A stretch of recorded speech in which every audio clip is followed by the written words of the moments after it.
La vie du censitaire ne laisse pas une bien grande place au divertissement. Elle est rythmée par les saisons et les obligations religieuses. Dans ce contexte de restriction, les occasions de socialisation sont plus rares qu'autre chose, et l'on profite de ces rares moments pour s'amuser.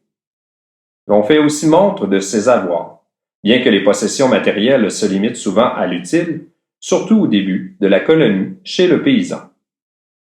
Le repos du dimanche est obligatoire. Les journées fériées doivent être consacrées au culte. 3 exceptions à cette règle sont tolérées.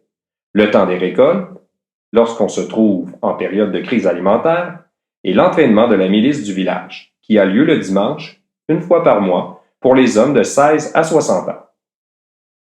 L'hiver est la saison où il y a le plus de distractions. La période située entre Noël et le Carême est la plus intense en célébration et l'on y fait bombance. La veillée entre voisins est le divertissement par excellence. On n'hésite pas à parcourir de longues distances sur les chemins difficiles pour se rencontrer. On se raconte des contes et des légendes, on chante, on joue de la musique et on danse. Mais pas trop, car Monsieur le curé veille aux bonnes mœurs. Cette saison offre également la possibilité de réaliser des œuvres d'artisanat, comme des meubles, des bijoux, du tissage et autres.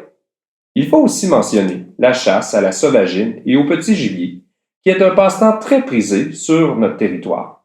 D'ailleurs, c'est encore le cas de nos jours.